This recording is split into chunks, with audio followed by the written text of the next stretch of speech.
नमस्कार दोस्तों, मैं आप सभी का स्वागत करता हूं डिफेंस मास्टर पर और एक नया आपके लिए सेशन लेकर आया हूं।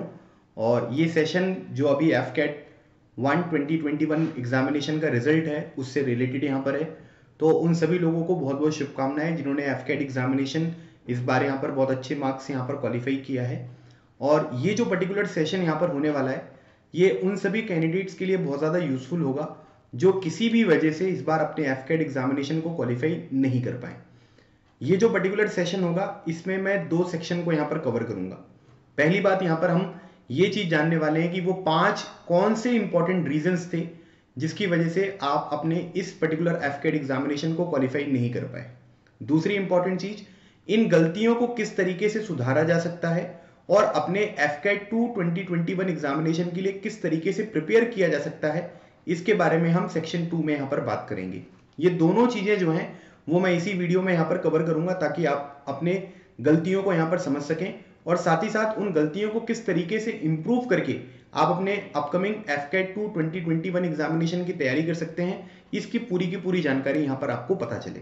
टोटल 5 इंपॉर्टेंट रीजंस मैं यहाँ पर आपको बताऊंगा जिनमें से हो सकता है कि आप भी किसी पर्टिकुलर रीजन के अंतर्गत यहाँ पर फॉल करते हो और आपने उस तरीके की मिस्टेक अपनी प्रिपरेशन के दौरान करी होगी। साथ ही साथ मैं अपने पर्सनल ओपिनियन के बेसिस पे यहां पर दो एडिशनल रीजन आपको बताऊंगा जो भी जानना बहुत जरूरी है, क्योंकि उसके पर्टिकुलर रीजन की वजह से भी हो सकता है कि आप अपने एग्जामिनेशन में बहुत अच्छी तरीके से अटेम्प्ट नहीं कर पाए। अगर आपने हमारा डिफेंस मास्टर ऐप डाउनलोड नहीं किया है तो आप डिफेंस मास्टर ऐप डाउनलोड कर सकते हैं। यहां पर लाइव क्लासेस स्टार्ट होने वाली हैं आपके सीडीएस और एफकेट 2 2020 एग्जामिनेशन की, और ये 15 मार्च से यहां पर स्टार्ट होंगी। तो लिंक डिस्क्रिप्शन बॉक्स में अवेलेबल है, वहां पर जाकर आप इसको डाउनलोड कर सकते हैं। वीडियो के लास्ट में मैं अपना व्हाट्सएप नंबर, ईमेल आईडी भी आपको प्रोवाइड करूंगा, तो आप मुझसे भी यहां पर कनेक्ट हो सकते हो। ठीक है, तो ये 5 रीजंस हैं और इसका बेसिक पर्पस बस इतना है कि किसी को मतलब यहां पर मैं दुखी नहीं करना चाहता हूं, बस मैं ये बताना चाहता हूं आपको कि हो सकता है कि इनमें से कुछ गलतियां आपने अपने प्रीवियस एसएसबी के पहले जो रिटन एग्जामिनेशन यहां पर होता है उसमें यहां पर करी हो, उनको किस तरीके से आप इंप्रूव कर सकते हो, बस उसका पर्पस ये है ताकि आप अच्छी तरीके से अपने एग्जामिनेशन की आगे तैयारी कर सकें। ठीक है, जो सबसे पहले और यहां पर सबसे इंपॉर्टेंट एक रीजन है वो ये है कि lack of understanding AFCAT syllabus. AFCAT examination का सिलेबस क्या है ना, इसके बारे में अच्छी तरीके से अंडरस्टैंडिंग ना होना। अगर देखिए हम मैथ्स के बारे में बात करें तो आप सभी को पता है कि मैथ्स में अर्थमेटिक मैथ्स होता है और एडवांस मैथमेटिक्स होता है। मैथमेटिक्स में अगर हम देखेंगे एफकेट एग्जामिनेशन में तो केवल अर्थमेटिक जो मैथ्स होता है वो आपसे यहां पर पूछा जाता है, एडवांस मैथमेटिक्स नहीं आता है। ठीक है, कई सारे लोग यहां पर क्या करते हैं कि ट्रिग्नोमेट्री, हाइट एंड डिस्टेंस, इस तरीके की चीजें भी यहां पर प्रिपेयर करते हैं। और एक यहां पर पैटर्न बन गया है कि एफकेट एग्जामिनेशन का जो मैथ्स आता है उसमें बहुत टफ क्वेश्चन यहां पर पूछे जाते हैं। इस बार भी अगर आप देखोगे पेपर में तो बहुत ही आसान आसान क्वेश्चन पूछे गए थे। कुछ में कैलकुलेशन जो थी वो यहां पर क्या है कि वो थोड़ी सी ज्यादा हो गई थी, लेकिन अगर हम यहां पर ओवरऑल देखेंगे तो आपके एग्जामिनेशन में जो क्वेश्चन पूछे गए थे वो easy to moderate level mathematics का यहां पर था। तो इसमें क्या है कि ये यही पैटर्न है ना। ऐसा नहीं है कि मतलब हर बार जो क्वेश्चन पूछे जाएंगे सारे के सारे डिफिकल्ट पूछे जाएंगे। 2 से 3 क्वेश्चन आप मान सकते हो कि पेपर में डिफिकल्ट आ सकते हैं, कैलकुलेटिव आ सकते हैं, लेकिन ज्यादातर क्वेश्चन अगर आपके बेसिक्स भी बहुत अच्छी तरीके से स्ट्रांग है तो आप आसानी से उन क्वेश्चंस को यहां पर अटेम्प्ट कर सकते हो। ये बात आपको बिल्कुल अच्छी तरीके से याद यहां पर रखनी है। फिर उसके बाद अगर हम बात करेंगे हमारे दूसरे सेक्शन के बारे में जिसको हम रीजनिंग बोलते हैं और एफकेट एग्जामिनेशन में इसको मिलिट्री एप्टीट्यूड के नाम से जाना जाता है। तो मिलिट्री एप्टीट्यूड में हमको ये समझना है कि अगर हम प्रीवियस ईयर क्वेश्चन पेपर को देखें, है ना, कई सारे लोगों को लगता है कि सर प्रीवियस ईयर तो कई सालों के एग्जामिनेशन के क्वेश्चन पेपर अवेलेबल नहीं है, लेकिन जिस पर्टिकुलर टाइम पीरियड 2018 का पहला जो एग्जामिनेशन हुआ था तब से ऑनलाइन एग्जामिनेशन हो रहे हैं। उससे पहले जितने भी एग्जामिनेशन हुए सारे ऑफलाइन एग्जामिनेशन हुए और रीजनिंग का जो पैटर्न वहां पर पूछा जाता था वही ऑनलाइन एग्जामिनेशन में भी यहां पर पूछा जाता है। तो आपको ये चीज यहां पर समझनी है। कई बार मैंने देखा है कि लोग कैलेंडर हो गया, ठीक है, क्लॉक के क्वेश्चंस हो गए, ब्लड रिलेशन वगैरह हो गया, इस तरीके की चीजें प्रिपेयर करके जाते हैं जो एग्जामिनेशन में बिल्कुल भी नहीं पूछी जाती हैं। तो इसके बारे में भी थोड़ा सा आपको जानकारी होना जरूरी है। फिर उसके बाद अगर हम तीसरे सेक्शन के बारे में बात करें, इंग्लिश के बारे में, तो इंग्लिश में लोगों को ये लगता है कि यार इंग्लिश के क्वेश्चन तो हम यहाँ पर अटेम्प्ट कर ही नहीं पाएंगे। क्यों? क्योंकि इंग्लिश बड़ी टफ आती है। लेकिन आप ये समझिए कि इस बार भी अगर हम सिनोनिम के बारे में देख लें, वो कैप सेशन जो बेसिकली आया था इस बार, तो वो बहुत ही आसान था। अगर आप एक नॉर्मल इंग्लिश बोलने वाले, समझने वाले हैं तो भी उन क्वेश्चंस को अटेम्प्ट कर सकते हैं। तो ये चीजें आपको समझने की बहुत बहुत आवश्यकता है और इसमें पैटर्न किस तरीके से पूछे जाते हैं, क्लोज टेस्ट क्या होता है ना, कॉम्प्रिहेंशन जो आता है, एरर स्पॉट करने के लिए जो आती हैं चीजें, तो इन सब चीजों को थोड़ा सा हमको ध्यान रखना पड़ेगा कि पेपर में किस तरीके के क्वेश्चंस यहाँ पर पूछे जाते हैं। फिर उसके बाद जो हमारा चौथा सेक्शन है जिसको हम static GK plus current affair हम यहाँ पर कहते हैं, तो static GK plus current affair में कई सारे लोग यहाँ पर करंट अफेयर को बहुत ज्यादा प्रिपेयर करने लगते हैं। इस बार भी अगर हम हर शिफ्ट में देखेंगे तो केवल 1 से 2 क्वेश्चन यहाँ पर पूछे गए थे और बहुत ईजी थे वो। तो मुझे लगता है कि 1 से 2 क्वेश्चन के लिए अगर आप यहाँ पर केवल करंट अफेयर के ऊपर ही ध्यान दे रहे हो तो वो चीजें जो है वो एग्जामिनेशन में हेल्प नहीं करेंगी। हमको स्टैटिक जीके के ऊपर ध्यान देना है। कई लोगों को ये लगता है कि हिस्ट्री हमको पढ़नी पड़ेगी, पॉलिटी हमको पढ़नी पड़ेगी, लेकिन वो सब चीजों के अंतर्गत आपको पढ़ना क्या है ये जानना बहुत जरूरी है। और ये कैसे पता चलेगा, ये आपको प्रीवियस ईयर क्वेश्चंस के थ्रू पता चलेगा, क्योंकि एफकेट में केवल हिस्ट्री, ज्योग्राफी इस तरीके की चीजें लिख दी गई हैं, डायरेक्टली आपको बताया नहीं गया कि हम किस सेक्शन से यहाँ पर चीजों को पूछेंगे। तो वो केवल आप प्रीवियस ईयर क्वेश्चंस को एनालाइज करके यहाँ पर समझ सकते हो। तो लैक ऑफ अंडरस्टैंडिंग जो है एफकेट सिलेबस की, अगर वो एक रीजन यहाँ पर रहा है और आपको चीजें समझ में नहीं आई है कि क्या क्या चीजें प्रिपेयर करनी थी, क्या क्या चीजें प्रिपेयर नहीं करनी थी, तो ये आपके एग्जामिनेशन को ना क्वालिफाई करने का एक महत्वपूर्ण रीजन है। तो आगे से हम इस चीज को थोड़ा सा ध्यान रखेंगे, ठीक है। अब अगली बात करते हैं रीजन नंबर 2। रीजन नंबर 2 जो है ये है पोस्टपोनिंग एफकेट प्रिपरेशन। आज के टाइम पीरियड पर अगर हम बात करें तो आपके पास अप्रोक्सीमेटली 6 मंथ्स का टाइम पीरियड है आपके एफकेट एग्जामिनेशन को प्रिपेयर करने का। लेकिन ये क्या है, ये केवल इस बार की बात नहीं है, हर बार अगर हम देखें तो हम लोग क्या करते हैं कि अपनी जो प्रिपरेशन है ना इसको पोस्टपोन करते रहते हैं कि यार अभी तो 6 महीने बचे हुए हैं, 5 महीने बचे हुए हैं, 4 महीने बचे हुए हैं। ये चीजें जो है ना ये हमको बिल्कुल भी नहीं करनी है। This is very important thing. आप अपने एग्जामिनेशन के लिए अगर अच्छी तरीके से प्रिपेयर करोगे तो जो चारों सेक्शन मैंने आपको यहाँ पर बताए हैं इनको इन 6 महीने में मल्टीपल टाइम्स आप प्रिपेयर कर सकते हैं। मतलब आप ये कह सकते हो कि बिल्कुल याद कर लोगे आप जितनी भी चीजें आपने पढ़ी हुई हैं। तो आप अपनी प्रिपरेशन जो है वो आज से स्टार्ट करो, कल भी पोस्टपोन करने की आवश्यकता नहीं है। जो भी तैयारी करो आप आज से स्टार्ट करो। This is very important thing, क्योंकि अगर आप यहां पर लगातार अपने एग्जामिनेशन की प्रिपरेशन को पोस्टपोन करते रहोगे तो आप सिलेबस को ऑन टाइम कंप्लीट नहीं कर पाओगे। और जब पूरी की पूरी जनता यहां पर क्या करेगी कि भाई मॉक टेस्ट यहां पर देगी, तब आप मॉक टेस्ट नहीं दोगे, आप देख नहीं पाओगे कि भाई आप किस पर्टिकुलर सेक्शन में अच्छा परफॉर्म कर रहे हो, किस पर्टिकुलर सेक्शन में अच्छा परफॉर्म नहीं कर पा रहे हो, ठीक है। तो हड़बड़ी बहुत ज्यादा होगी और फिर सब चीजें जो है वो एग्जामिनेशन में अच्छी तरीके से आप इंप्लीमेंट नहीं कर पाओगे।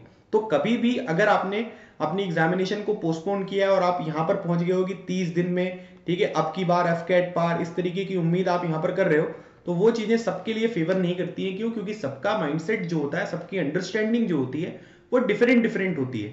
कोई 15 दिन में एफकेट निकाल सकता है, कोई 30 दिन में निकाल सकता है, कोई 4 महीने मेहनत करने के बाद भी नहीं निकाल पा रहा है। तो इस चीज को समझना बहुत जरूरी है। तो आपको अपनी अंडरस्टैंडिंग है ना, आप कितना चीजों को जल्दी समझते हो, कितना टाइम लगता है, इन सब चीजों को आपको ध्यान देना बहुत जरूरी है। और अपनी प्रिपरेशन को ऑन टाइम स्टार्ट करना बहुत जरूरी है और कोशिश ये करनी है कि लगातार उसी स्पीड में आप धीरे धीरे आगे बढ़ते रहें, ठीक है। तो कभी भी अपनी एफकेट एग्जामिनेशन की प्रिपरेशन को पोस्टपोन नहीं करना है। ये केवल एफकेट की बात नहीं हो रही है, ये सभी एग्जामिनेशन के बारे में अगर हम बात करें तो सबके बारे में मैं आपको यहां पर बता रहा हूं। क्योंकि हम लोग क्या सोचते हैं कि केवल एक एग्जामिनेशन के लिए स्ट्रेटेजी है, लेकिन नहीं। अगर आप एक चीज समझो यहां पर तो आपको एक चीज ये समझ में आएगी कि ये सब किस सब जगह पर ये काम करती हुई आपको दिखाई देगी, ठीक है। तो ये हो गया आपका रीजन नंबर 2, जिसकी वजह से हो सकता है आप में से किसी का एफकेट एग्जामिनेशन यहां पर क्लियर ना हुआ हो। फिर उसके बाद अगली बात करेंगे रीजन नंबर 3। रीजन नंबर 3 जो है ये है ओवर कॉन्फिडेंस, ठीक है। ओवर कॉन्फिडेंस को समझना बहुत जरूरी है। जैसे मान लीजिए कि मैं अपने पहले सेक्शन के बारे में बात करता हूं जिसको हम बोलते हैं न्यूमेरिकल एबिलिटी, जिसके 18 क्वेश्चंस यहां पर आते हैं। हमको ये लगता है कि यार हमारे क्लास 10th में जो है वो इतने मार्क्स आए थे, क्लास 12th में जो है वो इतने मार्क्स आए थे, तो हमें मैथ्स की बिल्कुल भी प्रिपरेशन करने की आवश्यकता नहीं है। लेकिन याद रखिएगा, अगर आप मैथ्स की प्रैक्टिस यहां पर नहीं करोगे, मैथ्स के कॉन्सेप्ट्स को आप यहां पर नहीं समझोगे, तो आपसे क्वेश्चन जो है वो सॉल्व नहीं होंगे पेपर में। इसीलिए हमको कभी ये ओवर कॉन्फिडेंस नहीं दिखाना है कि ये सब्जेक्ट तो जो है मेरे प्रीवियस एक्सपीरियंस के बेसिस पे बहुत ही स्ट्रांग है, बहुत अच्छी तरीके से मैं इसको कर लूंगा। ये सब चीजें जो है ये आपको बिल्कुल भी नहीं करनी है। कई सारे लोगों को लगता है कि मिलिट्री एप्टीट्यूड रीजनिंग जो है वो सबसे आसान पोर्शन होता है, लेकिन याद रखिएगा सबसे ज्यादा जो नेगेटिव मार्किंग यहां पर देकर जाता है वो रीजनिंग ही देकर जाता है, क्योंकि आपका सोचने का नजरिया, एग्जामिनर का सोचने का नजरिया वो डिफर कर सकता है। तो कभी भी अगर हमको एक सेम थॉट यहां पर लेकर आना है कि भाई आपके क्वेश्चन यहां पर सही हो, तो उसमें प्रैक्टिस आपको करनी पड़ेगी। जब आप प्रैक्टिस यहां पर चीजों की करोगे तभी आप समझ पाओगे कि भाई एग्जामिनेशन में आपका माइंडसेट उस पर्टिकुलर क्वेश्चन के लिए किस तरीके का यहां पर होना जरूरी है। इंग्लिश को तो भाई मतलब आप ये समझ लीजिए डिफेंस एग्जामिनेशन में सबसे ज्यादा अगर कोई अंडररेटेड सब्जेक्ट है जिसको कोई नहीं पढ़ने की कोशिश करता वो है इंग्लिश। तो इंग्लिश के लिए चाहे वो आप ग्रामर के बारे में बात कर लो, कई लोगों को लगता है कि हमारी ग्रामर बहुत अच्छी है, लेकिन आप इंग्लिश बोलते हो और ग्रामर आपको कितनी आती है, दोनों में बहुत अंतर है। वोकैब वाले सेशन के बारे में अगर हम बात करेंगे तो वोकैब्स में भी आप देखोगे तो टोटल जो यहाँ पर चीजें हैं वो यहाँ पर क्या हो रही है कि वो कहीं ना कहीं आपकी कमजोर रहती है, लेकिन हम इनके ऊपर काम करने की कोशिश नहीं करते। तो हमको अपने ग्रामर की प्रैक्टिस के ऊपर भी ध्यान देना है, वोकैब्स के ऊपर भी ध्यान देना है, क्योंकि आप स्कोर नहीं कर पा रहे हो, है ना, क्योंकि आपको लगता है कि भाई हम इस पर्टिकुलर सेक्शन में अच्छा करेंगे लेकिन वो चीजें हो नहीं पा रही है। तो ये भी आपको ध्यान रखने की जरूरत है। कई सारे लोगों का मैंने स्टैटिक जीके के बारे में एक ये एटीट्यूड यहाँ पर देखा है कि स्टैटिक जीके में क्या है कि सर वो तो हम लास्ट में पीडीएफ रिवाइज कर लेंगे तब ये चीजें हो जाएंगी, लेकिन पीडीएफ को रिवाइज करने से कुछ नहीं होगा, एक बार पढ़ने से कुछ नहीं होगा, जब तक आप चीजों को याद नहीं कर रहोगे। और वो याद कब होंगी, जब आप रेगुलर रिवीजन यहाँ पर करोगे। कई सारे लोगों को ये लगता है कि सर हम जीके वगैरह जो है वो लास्ट के 10 दिन में यहाँ पर पढ़ लेंगे, आपकी पीडीएफ तो चलती रहती है, सबको मिल जाती है, उसी से पढ़ लेंगे, उसी से क्वेश्चन आते हैं एफकेट एग्जामिनेशन के, तो उससे तो वो क्या है कि वो एकदम 10 दिन में पढ़ने में और 3-4 महीने अच्छी तरीके से डेडिकेटेड जीके की पढ़ाई, करंट अफेयर की पढ़ाई करने में बहुत अंतर होता है। तो कभी भी किसी भी सब्जेक्ट को हमको यहाँ पर क्या करना है कि बिल्कुल कम नहीं समझना है कि ये सब्जेक्ट बहुत कम है ना, इसको तो हम बहुत अच्छी तरीके से कर लेंगे। आपको सभी सब्जेक्ट को इक्वल इंपॉर्टेंस यहाँ पर देनी है। और आपके पास जो ये 6 मंथ्स का टाइम है ना, इस 6 मंथ्स के टाइम पीरियड में आप बहुत अच्छी तरीके से अपनी प्रिपरेशन यहाँ पर कंप्लीट कर सकते हो। केवल एक बार नहीं, मल्टीपल टाइम्स आपको चीजें यहाँ पर याद हो जाएंगी। ओवर कॉन्फिडेंस की वजह से हो सकता है कई लोग अपने प्रीवियस एफकेट एग्जामिनेशन में जिन्होंने मात खाई हो। तो अगर ये कोई रीजन इनमें से भी रहा हो, ठीक है, आप किसी को बताइए मत कि क्या रीजन था, आप उसको एक्सेप्ट करिए और उन चीजों के ऊपर आगे काम करने की यहाँ पर कोशिश करिए, ठीक है। फिर रीजन नंबर 4 जो है ये है आपका lack of practice and revision, ठीक है। तो रिवीजन कितना इंपॉर्टेंट है ये तो मैं आपको ऑलरेडी बता चुका हूं। अब जैसे मान लीजिए प्रैक्टिस के बारे में बात करें, प्रैक्टिस में ना अलग अलग तरीके के टेस्ट होते हैं। जैसे मान लीजिए मैं मैथ्स का एक एग्जांपल लेकर बताता हूं। एक तो हो गया आपका प्रैक्टिस टेस्ट, ठीक है, जो भी चैप्टर आप पढ़ते हो उसका प्रैक्टिस आप करिए। फिर एक स्पीड टेस्ट होता है, फिर एक मॉक टेस्ट होता है, और उसके बाद फिर इसका यहाँ पर एनालिसिस करना बहुत जरूरी है। कई सारे लोग यहाँ पर मॉक टेस्ट वगैरह अलग अलग तरीके के टेस्ट तो देते हैं लेकिन उसका एनालिसिस नहीं करते। एनालिसिस से ही चीजें आपको सीखने को मिलेंगी और वो मिस्टेक आप यहाँ पर नहीं करोगे। तो ये सब चीजें कब कर पाओगे, जब आपका सिलेबस ऑन टाइम यहाँ पर कंप्लीट होगा। अगर आपका syllabus he on time complete नहीं हो रहा है, आप शुरू में बिल्कुल अच्छी तरीके से प्रिपरेशन नहीं कर रहे हो, तो आपको प्रैक्टिस की जो है वो टाइम ही नहीं मिलेगा। तो चाहे वो मैथ्स के बारे में बात कर लो, चाहे वो रीजनिंग के बारे में बात कर लो, जीके के बारे में बात कर लो, इंग्लिश के बारे में बात कर लो, ये सब चीजें आप ऑन टाइम यहाँ पर कंप्लीट नहीं कर पाओगे। तो हमें कोशिश ये करनी है कि 1 महीने पहले, चलो ठीक है 15 दिन पहले जो है वो आप अपनी प्रिपरेशन को कंप्लीट कर लो, ताकि इन 15 दिनों में आपकी धूमधाम तरीके से अच्छे से प्रैक्टिस हो जाए।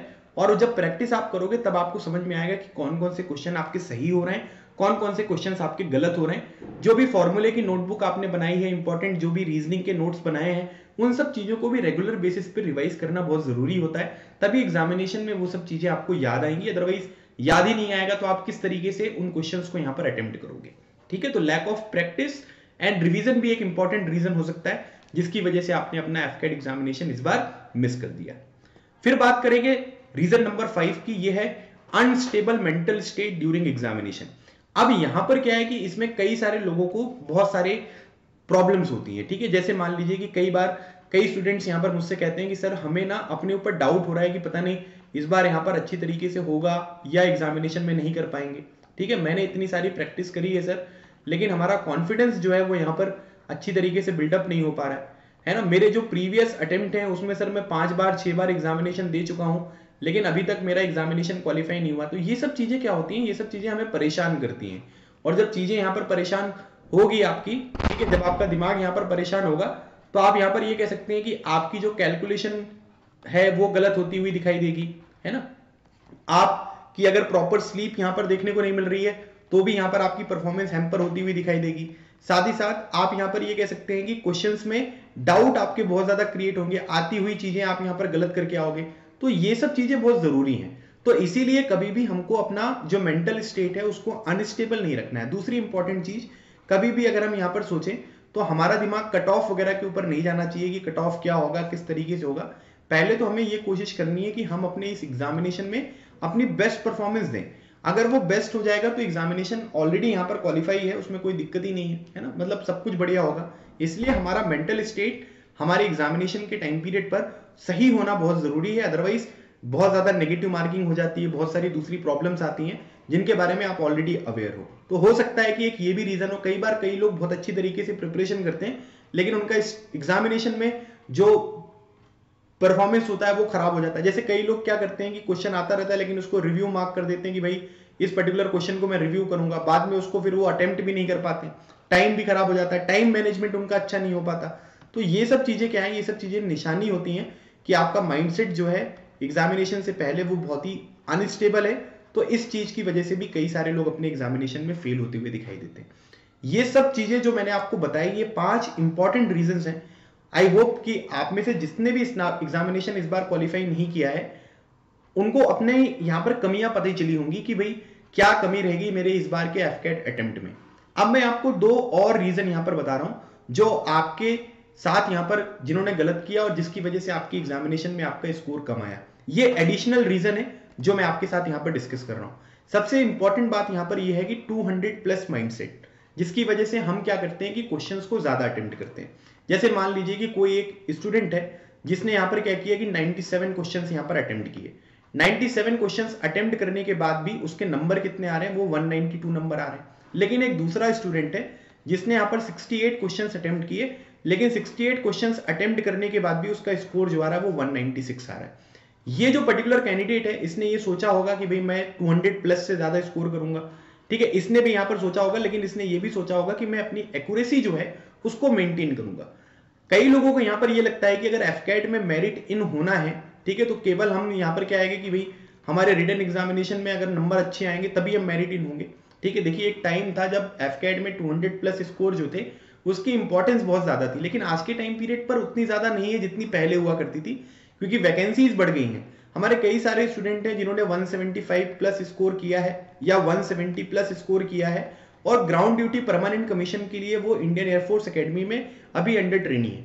तो ये सब चीजें जो है ना, ये आप ये कह सकते हैं कि आपका एसएसबी परफॉर्मेंस भी जो है वो बहुत मैटर करता है। केवल यहां पर आप 200+ स्कोर कर रहे हो, है ना, तभी आपका कुछ काम बनेगा, ये तरीके की जो आइडियोलॉजी आप फॉलो कर रहे हो ये गलत है।